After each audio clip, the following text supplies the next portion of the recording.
नमस्कार, मी Bhimrao Kadale Patil. BKP 24 news मध्ये आपलं सर्वांचं स्वागत. आज नवीन दिवस, नवीन विषय, नवीन दिवसाची नवीन अशी चर्चा. आज चर्चा घेऊन आलोय म्हणजे बघा, निवडणूक आयोगाने काही नियमामध्ये बदल केलेला आहे. निवडणुकीमध्ये जे वापरलेलं जे काही साहित्य किंवा CCTV footage, recording, web casting हे जे काय आहे हे सर्व 45 दिवसामध्ये नष्ट करण्याचा निर्णय घेतलेला आहे. आणि त्याच विषयाची आज चर्चा घेऊन आलोय. तर चला, सर्वप्रथम आपण जर चॅनल सबस्क्राईब केला नसेल तर सर्वप्रथम आपण चॅनल सबस्क्राईब करावं, ही सर्वांना विनंती. आणि चला चर्चेला सुरुवात करूया. बघा, महाराष्ट्र राज्याची निवडणूक झाली, महाराष्ट्र विधानसभेची निवडणूक झाली, तशीच हरियाणा, दिल्ली, राजस्थान, मध्य प्रदेश, गुजरात अशा राज्यांची निवडणूक पार पडली. या सगळ्यांमध्ये भारतीय जनता पक्षाला मोठ्या प्रमाणामध्ये यश आलेले आहे. तर याच वरती राहुल गांधी यांनी निवडणूक आयोगाला काही प्रश्न उपस्थित केलेले आहेत. महाराष्ट्र राज्याची जेव्हा निवडणूक झाली तेव्हाच राहुल गांधी यांनी प्रश्न उपस्थित केले होते की बाबा,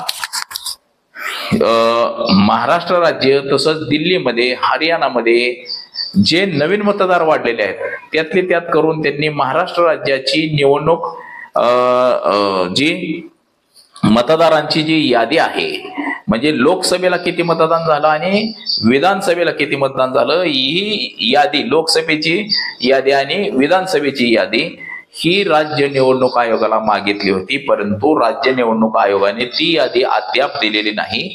त्यामध्ये केंद्र सरकारने काही नियमामध्ये बदल केली. तो नियम सांगून राज्य निवडणूक आयोगाने ही यादी दिली नाही. तर बघा, आता पुन्हा निवडणूक आयोगाने अजून एक दुसरा निर्णय असा घेतला, तो वादग्रस्तच निर्णय आहे. भारतीय लोकशाहीला हा घातक असा निर्णय आहे. म्हणजे लोकशाही टिकेल का नाही हे देखील साशंकता उपस्थित होत आहे. राहुल गांधी यांनी विचारलेल्या प्रश्नाला एकाही निवडणूक आयोगाने उत्तर दिलं नाही. उलट भारतीय जनता पक्षाच्या लोकांनी उत्तर दिली. भारतीय जनता पक्षाच्या लोकांनी उत्तर देणं गरजेचं नाही, तर ह्याची उत्तर हे सर्वसामान्यांना निवडणूक आयोगाने देणं गरजेचं आहे, बंधनकारक आहे. परंतु निवडणूक आयोग न देता भारतीय जनता पक्षाची लोक याला उत्तर देत आहेत. आणि त्यात बघा, आता निवडणूक आयोगाचा निर्णय म्हणजे हा देखील अन्यायकारक आहे.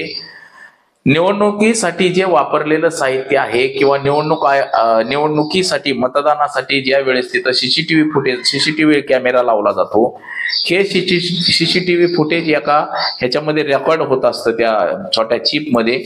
तर ते रेकॉर्ड झालेले सीसीटीव्ही तसंच कॅमेरा, वेबकास्टिंग ही जी काय लागणारी जी साहित्य आहेत, ही साहित्य 45 दिवसामध्ये नष्ट करायचे आहेत. बघा, आता 45 दिवसामध्ये जर नष्ट करायची म्हटलं, निकाल लागल्यानंतर ज्याला कोणाला ऑब्जेक्शन असेल तर त्यांनी 45 दिवसाच्या आत निवडणूक आयोगाकडे हरकती नोंदवायच्या किंवा कोर्टामध्ये, न्यायालयामध्ये दाद मागायची, असं निवडणूक आयोगाचं म्हणणं आहे.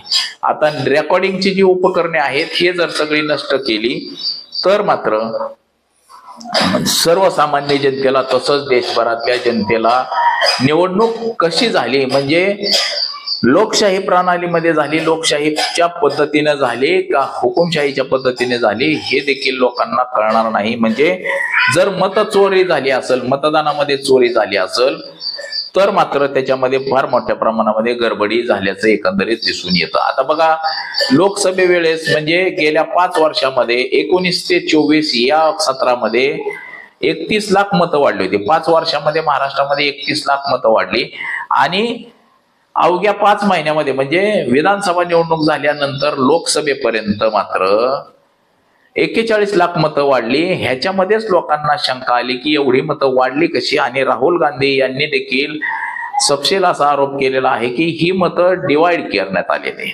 डिवाइड मध्ये म्हणजे कशी करण्यात आलेली आहे, समजा 41 लाख मतं वाढली तर ही 41 लाख मतं 248 मतदारसंघामध्ये डिवाइड करण्यात आलेली आहेत. आणि एका मतदारसंघामध्ये 30,000 40,000 अशा प्रमाणात मतं एकदम त्या विरोधी उमेदवाराला गेलेली आहेत. त्याच्यामुळं आमच्या उमेदवारांचा मोठ्या प्रमाणामध्ये पराभव झाला, असं राहुल गांधी यांनी सांगितलेलं आहे. आणि राहुल गांधी यांचे निवडणूक आयोगाला प्रश्न देखील हेच आहेत की बाबा, तुम्ही निवडणूक याद्या जाहीर करा किंवा आम्हाला निवडणूक याद्या द्या. राहुल गांधी यांनी वारंवार निवडणूक आयोगावरती प्रश्न उपस्थित केले, परंतु निवडणूक आयोगाने याचं काहीही उत्तर दिलेलं नाही. याचा अर्थ असा आहे की आणि हा जो निर्णय आता जो आणलेला आहे म्हणजे हा 45 दिवसामध्ये सीसीटीव्ही फुटेज तसंच सर्व उपकरणं सगळे नष्ट करणं म्हणजे एकंदरीत निवडणुकीवरती विश्वासार्हता लोकांची राहते की नाही हे देखील महत्वाचं आहे. आणि बघा आता हा निर्णय या निर्णयाला काय चॅलेंजिंग होतंय का हे देखील बघणं आता गरजेचं आहे. आणि राहुल गांधी यांनी जे प्रश्न उपस्थित केले आहेत या प्रश्नाला निवडणूक आयोग काय उत्तर देत आहे ते देखील पाहणं गरजेचं आहे. तर आज एवढंच. कॅमेरामन अनिकेत सह मी भीमराव कडाळे पाटील, BKP 24 न्यूज, इंदापूर, पुणे.